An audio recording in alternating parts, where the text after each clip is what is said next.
Hello and good afternoon, Miles here. About 6 months ago, I uploaded a video about a DC generator that I'd made. And this DC generator has been so useful to me and I've used it so much that I thought I'd pull it all apart and rebuild it to make some improvements. It's those improvements I'm going to show you here today. I've kept the same Honda GX160 engine, that's a genuine one, not a Chinese copy. But rather than mounting it on a home improvement step, I've built a little sort of carrying frame for it. Down the bottom it sits on a plate of mild steel. That's a 1/4 inch or 6mm thereabouts steel plate on some nice rubber feet there. You can't see it very well. And in approximately the centre I've used some pipe fittings to a rubber handle here, just to give it a really nice and easy way to carry it really. It's very strong and sturdy, though it does skip about a bit when it's running. If you saw my other video, you'll probably remember this used to be like a belt drive, but I've changed it for a chain. The reason why I've done away with the belt drive is that it was getting really hot if it was running for a long time. And I think there was some slippage in the belt too that was probably contributing to it getting hot. So I decided to swap it for a chain. I haven't managed to get the chain particularly tight yet. It'll work as it is, but it's a little loose. That should be tighter than that. The dynamo I've changed as well. This used to be a DC motor from a Flymo that I got really cheap, but I've changed it for this Bosch one. And although I think they're quite similar specification, this one's got cooling holes in it, and there's a little fan in there as well. And I've decided to change it out because the Flymo one, because it was an all sealed unit, after it had been running for a long time under high load, it was getting very hot, sufficiently hot that it would hurt to touch.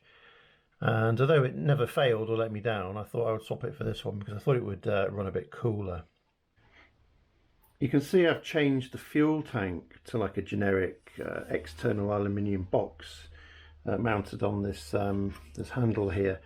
Because normally the Honda GX160 would have its own tank there, but because I carry it around a lot and put it in the car, if it tips over it would leak, because the Honda tanks are designed to have a little bit of airspace on the cap so that you don't get a vacuum as the petrol drains away. But that's no good, because if you tipped it over it would leak. So if you need to put this thing on its side, there'd be petrol everywhere. So I've changed it for this tank, which is about the same sort of capacity. I think this is just a generic tank off eBay. It's only cheap, and it's a fully sealing one. So if you have that tight, no petrol or gasoline will leak out, which is what I want. It does mean that when you're running it, you have to loosen this off, otherwise as the level of fuel drops, it forms a vacuum and the engine will stop running because it can't pull fuel through anymore. But that's easy enough. If I just turn it round, you can see it's yellow now. You might remember on the other video it was red. I've used an Anderson plug there. That's good for about 50 amps coming off the dynamo. It's a little bit neater than it used to be. I should just show you this little charge controller that I've made to go with the generator. It's very simple. It's just in a generic plastic box, and you run a cable from, this is the cable. It's got two Anderson plugs on it, one each end. So you run one from the Anderson plug there to the Anderson plug on the back of this box, and it gives you well, two things. There's a voltmeter there.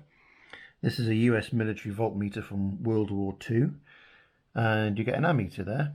That's a British military one, and it goes up to 25 amps on there to show you the output, and tells you the system voltage there. So when that's plugged in there, you've got these brass wing nuts here.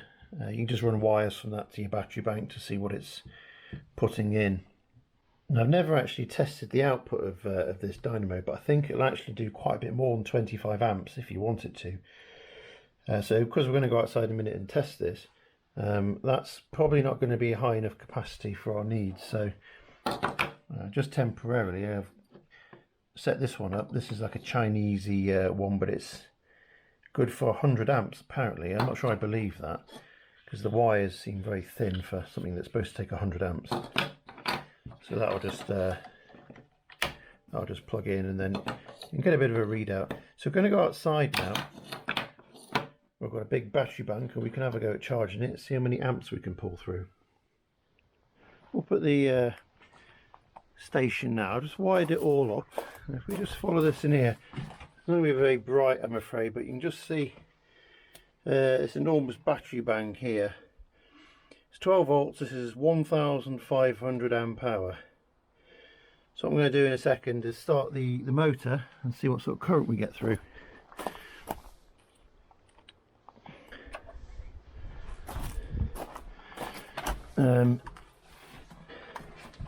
Let's see what the voltage is to begin with on just the cells as they are.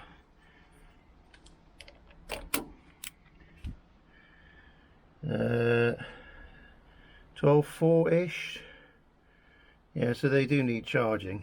Because of the size of these things, I imagine they'll take all the amps we can give it really. Okay, so let's put these clamps on. It's a bit difficult one end. There we go, there's one.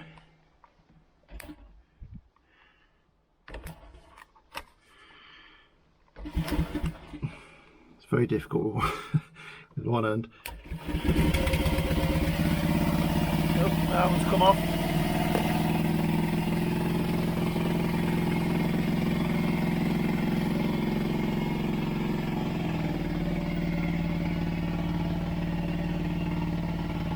Right, that's clearly charging now.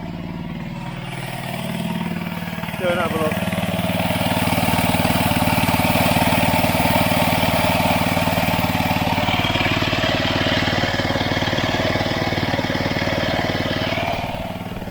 So that's 15 amps so far, but the engine's running quite slow, so let's turn it up.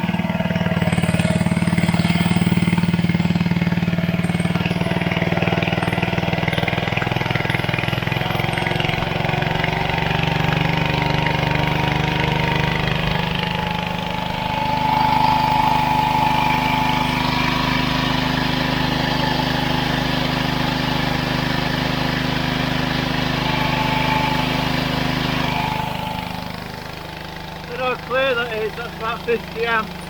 Probably go a bit more.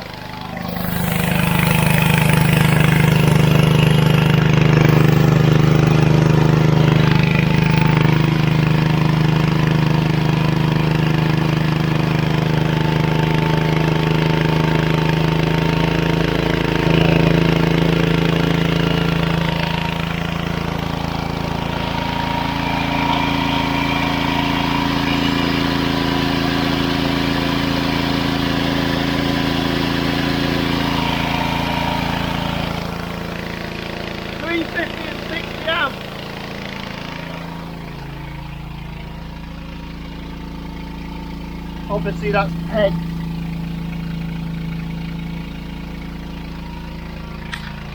A lot of power though. Might get a bit more.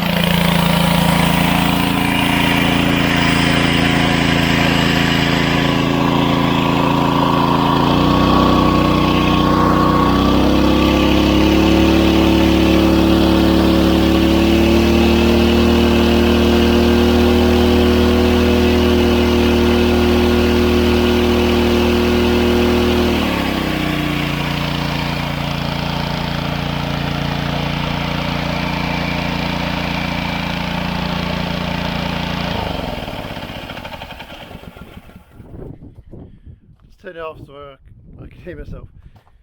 Yeah, when I cranked it up it was well into the 90s. I backed off at that because the little blue ammeter is only 100 amps. I don't want to pop it. Felt like I had even more. That's quite impressive, and the motor's cold. So I think if you really had to, you could probably run that at in the 90s of amps, for long term I think. So yeah, I'm pleased with that. I think normally I'd run it a bit more leisurely, maybe down at say 40-50 amps. But it's certainly got the capability, a little DC motor like that can easily hold its own against an alternator. So yeah, all good. Well, thanks for watching, I hope that was interesting. Do leave some comments below if you want to ask me any questions, and I'd appreciate a thumbs up if you like the video. Okay, thank you, bye.